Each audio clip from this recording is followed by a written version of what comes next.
Assalamualaikum warahmatullahi wabarakatuh. Perkenalkan, nama saya Akbar Bishfauddin dari kelompok 4. Saya akan menjelaskan tentang pengertian mad'u dan kondisinya.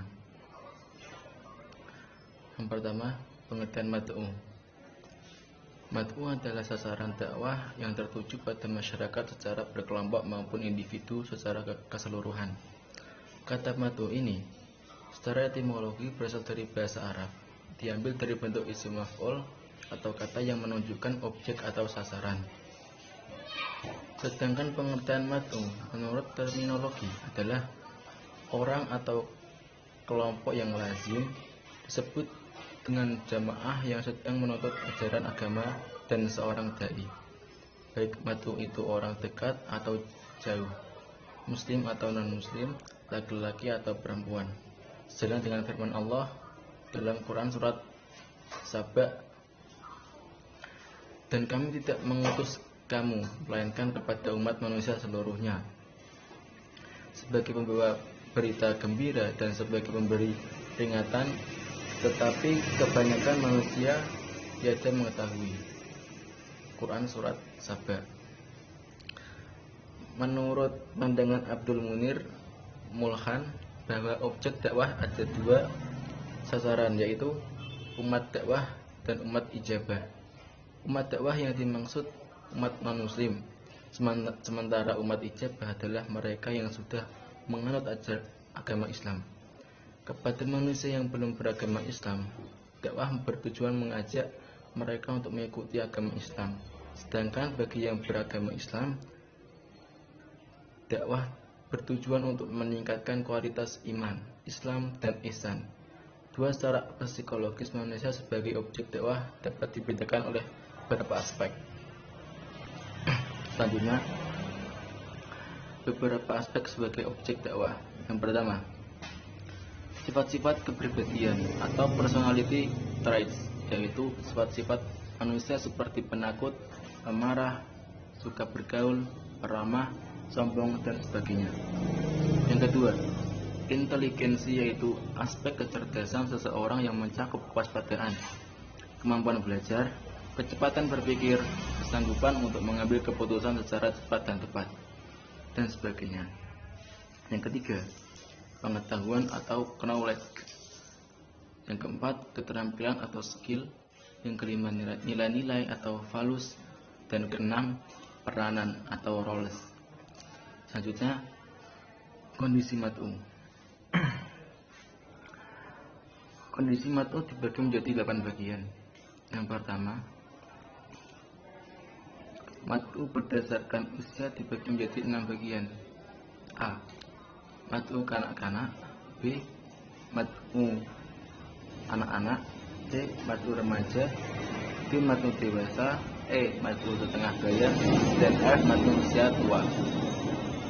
4 komponen yang harus diperhatikan dari 6 bagian tersebut: dai, materi, metode, dan media. A. Mad'u kanak-kanak. Dai harus memberi materi yang akan disampaikan agar selalu diingat oleh anak-anak atau kanak-kanak, seperti lagu kanak-kanak, dongeng tentang kisah para sahabat. Media yang digunakan yaitu gambar-gambar. B. Mad'u anak-anak. Materi yang disampaikan oleh dai tentang kebesaran Allah. C. Mad'u remaja. Materi yang disampaikan tentang pergaulan-pergaulan. Metode yang digunakan dengan sharing atau untuk medianya menggunakan video. D. Mad'u dewasa. Materi yang digunakan tentang makna kehidupan. Metode yang digunakan yaitu dengan berdiskusi karena mereka sudah bisa diajak tukar pikiran. Media yang digunakan bisa di YouTube atau melalui video. Yang E. Mad'u setengah baya. Materi yang disampaikan tentang kehidupan, persiapan masa tua. Metode yang digunakan yaitu majelis taklim atau kajian-kajian seperti ngaji kitab lah dan sejenisnya. Yang terakhir F. Mad'u usia tua. Materi yang disampaikan tentang kematian, yaitu di dalam majelis yang digunakan sebagai sarana bagi usia tua.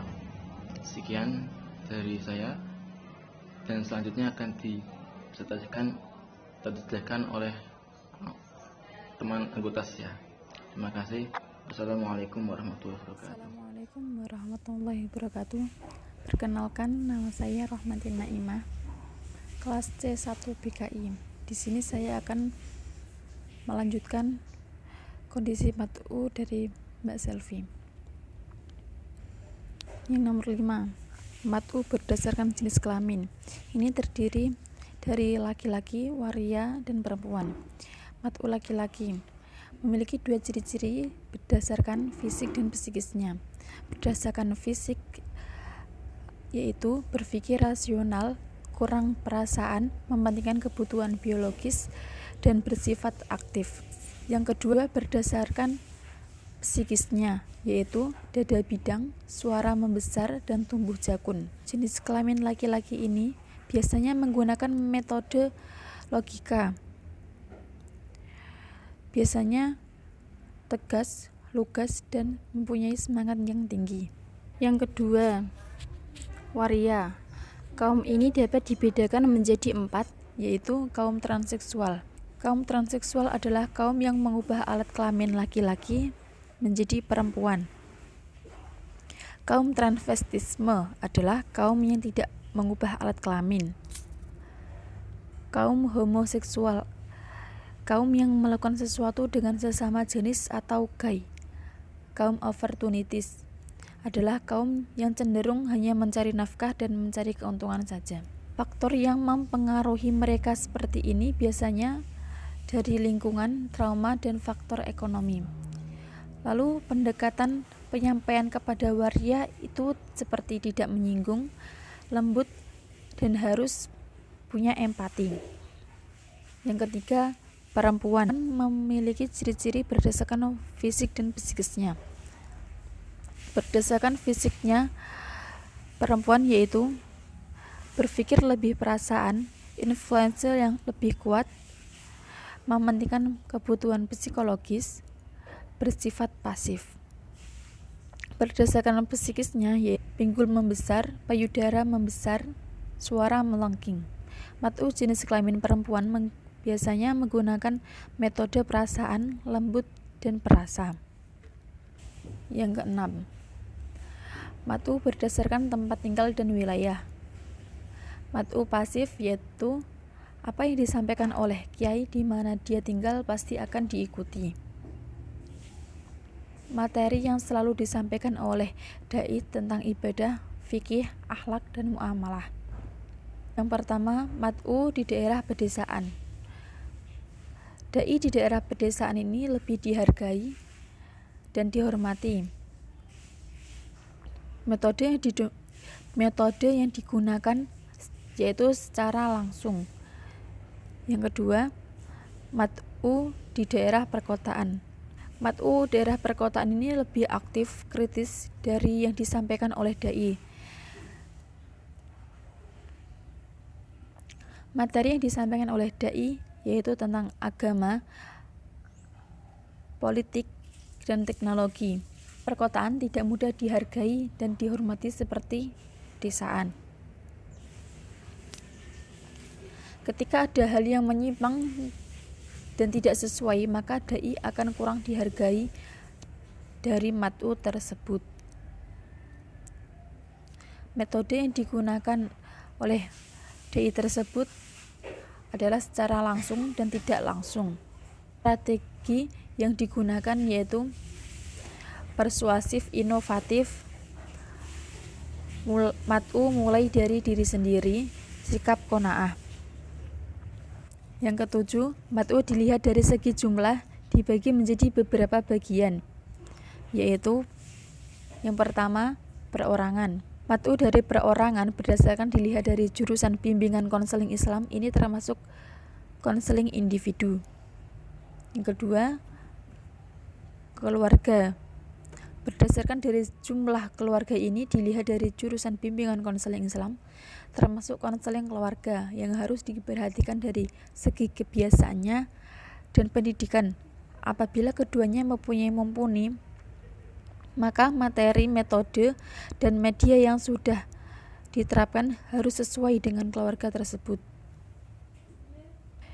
Yang ketiga, kelompok kecil dan kelompok besar. MATU ini termasuk ke dalam konseling kelompok. Konseling kelompok ini bisa dilihat dari orang-orang di dalamnya yang tidak begitu beragam. Jadi harus disesuaikan dengan individu-individu di dalamnya. Apakah dia berpendidikan rendah, menengah, ataupun tinggi. Masa. Berdasarkan dilihat dari jurusan bimbingan konseling Islam, kondisi berdasarkan masa ini jumlahnya lebih banyak, bersifat tablik, orangnya lebih banyak dan beragam. Demikian presentasi dari kelompok kami. Bila ada kesalahan kata, mohon dimaafkan. Semoga dapat bermanfaat bagi teman-teman semua. Assalamualaikum warahmatullahi wabarakatuh. Assalamualaikum warahmatullahi wabarakatuh. Perkenalkan, nama saya Selviana Dwi Arianti. Di sini saya akan melanjutkan menjelaskan tentang kondisi MATU. MATU berdasarkan ekonomi dibagi menjadi 3 golongan. A. Golongan kelas bawah. Kondisi ekonomi golongan kelas bawah rata-rata tidak bisa memenuhi kebutuhan sekunder, hanya bisa mencukupi kebutuhan primer saja.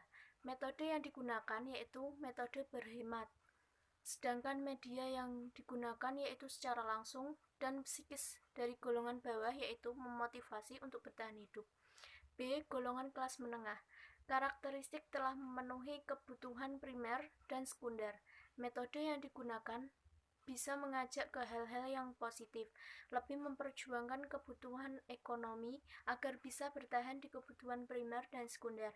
Media yang digunakan yaitu Facebook. C. Golongan kelas atas. Karakteristik bisa memenuhi kebutuhan primer, sekunder, tersier, bahkan lebih. Metode yang digunakan mengelola keuangan dan mengajak mereka lebih rajin beribadah. Medianya secara langsung, psikis golongan ini cenderung bahagia. Yang ketiga, MATU berdasarkan pendidikan dibagi menjadi 3 bagian. Yang pertama, MATU tingkat pendidikan rendah, yaitu MATU yang tidak sekolah sampai tingkat SD. Metode yang digunakan dalam MATU tingkat pendidikan rendah yaitu mau'izail hasanah atau dengan cara yang baik, seperti memberi nasihat, pengajaran, dan memberi teladan yang positif. Sedangkan media yang digunakan itu secara langsung. Kedua, MATU tingkat pendidikan menengah yaitu MATU antara tingkat SMP sampai SMA. Metode yang digunakan yaitu al-mujadalah billadzi hiya ahsan. Media yang digunakan MATU tingkat pendidikan menengah itu media massa, karena di sini pada tingkat pendidikan menengah sudah bisa menggunakan media massa tersebut. Yang ketiga, MATU tingkat pendidikan tinggi, yaitu MATU tingkat perguruan tinggi. Metode yang digunakan dalam MATU tingkat pendidikan tinggi itu dengan cara bijaksana mendekatkan cara persuasif agar orang-orang yang tidak merasa tertekan dan tidak merasa terpaksa. Sedangkan media yang digunakan yaitu media massa dan juga bisa secara langsung. Yang keempat, MATU berdasarkan mata pencaharian dibedakan menjadi 6 bagian, yaitu yang pertama, petani, memiliki karakteristik mudah curiga terhadap orang baru, sadis, kurang kritis, kental dengan budaya. Strategi dakwah yang digunakan itu pengajian, menggunakan analoginya tentang alam sekitar. Yang kedua, nelayan, memiliki karakteristik susah untuk dikumpulkan, agresif, percaya terhadap tahayul. Strategi dakwah yang digunakan itu analoginya berhubungan dengan laut, bahasanya pun bahasa adat berlaut. Yang ketiga, pedagang, terbagi menjadi 3 bagian. Itu pedagang kelas kecil, orang-orangnya sama seperti petani. Terus pedagang kelas menengah, orang-orangnya sama dengan pedagang kelas atas. Terus pedagang kelas atas sama dengan pedagang kelas menengah, tetapi Kelas atas ini memiliki pendidikan lebih tinggi. Strategi dakwah yang digunakan itu adab dagang. Yang keempat, pegawai memiliki karakteristik modern dan kritis. Strategi yang digunakan itu harus lebih modern dan bahasanya pun harus lebih baku. Yang kelima, militer memiliki karakteristik kritis dan individual. Strategi yang digunakan menggunakan bahasa-bahasa dialog yang lebih modern. Yang keenam, pengangguran memiliki karakteristik pemalas dan kurang motivasi. Strategi yang digunakan menggunakan bahasa-bahasa yang memotivasi dan juga modern. Sekian dari saya. Wassalamualaikum warahmatullahi wabarakatuh.